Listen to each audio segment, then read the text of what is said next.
Samantala, tiniyak ni Pangulong Aquino ang pagpapatupad ng mga reforma para sa ibayong pagsulong at pag-unlad ng bansa at ng pamumuhay ng mga Pilipino. Kasabay nito, hinikayat ng Pangulo ang lahat na makiisa sa pagtahak sa tuwid na daan. Ang ulat mula kay Haji Kami. Tiniyak ni Pangulong Aquino na ipagpapatuloy ang mga reforma at proyektong kanyang sinimulan kahit matapos ang kanyang termino sa taong 2016. Ipinagmalaki ng Pangulo ang mga reformang naipatupad sa loob ng 4 na taon, kabilang na ang issue sa edukasyon, social services, infrastruktura at paglikha ng maraming trabaho para sa mga Pilipino. Bungaan niya ito ng mabuting pamamahala o good governance kung saan katuwang ng national government ang lehislatura, civil society, local government units at government agencies. Dito nga po mga nakaraang taon, ang mga suliraning tila imposibleng matugunan, hindi lang natin natugunan, nalampasan pa natin ang inaasahan. Halimbawa po, ang backlog po sa mga silid-aralan.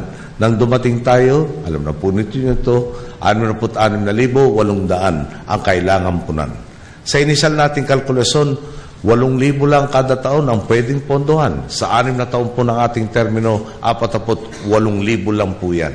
Ibig sabihin, kung nakayanan natin punan o mapunuan ang 66,800 sa loob ng ating termino, kota na siguro tayo at wala nang magrereklamo. Pero di po ba? Mahigit 3 taon pa lang ng panunungkulan, napunan na po natin ito. At inuna pa natin ang pagpuno sa mga backlog na 61.7 million na textbook at 2.5 million na upuan.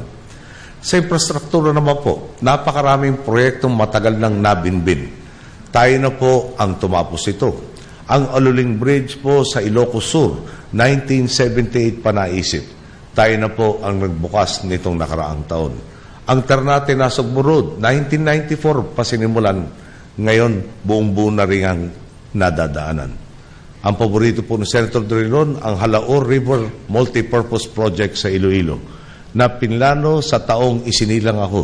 Nasa phase 2 na po mula pa noong 2013. Ang Skyway Stage 3 naman po, na panahon pa ng diktator, pinangako. Sa wakas po nitong Enero, sinimulan na rin ang konstruksyon. Binigyang diin ng Pangulo na kilala na ang Pilipinas bilang isang bansang may matatag at malagong ekonomiya.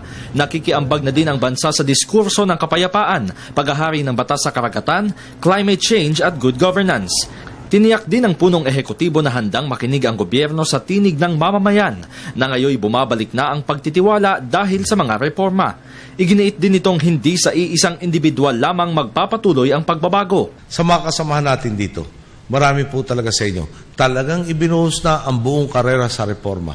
Lahat po tayo, makabalik at sa ekotibo, kaalyado sa Kongreso, kasama na ang responsableng oposisyon, kapartido, kabahagi ng koalisyon, makasamahan sa civil society, ay binibigis hindi ng personalidad, hindi ng kulay ng tsaleko sa kampanya, hindi ng slogan, kundi ng prinsipyo. Iisa ang ating paninindigan. Pinagbubuklod tayo ng ating mga mitiin para sa bayan. Wala pong tactical alliance dito. Magkakadiwa tayo. At kahit kailan, hindi po tayo naniniwala na ang tamang pamamahala ay politics of addition lang. Na kahit makasalungat mo ng prinsipyo, kung maisusulong ang ambisyon mo, ay kakampihan mo na. Sa huli, sinabi ng Pangulo na natamo ang tagumpay at pagbabago sa bansa dahil sa pagsisikap at pagkakaisa sa pagtahak sa tuwid na daan. Para sa Telebisyon ng Bayan, Haji Kaaminyo.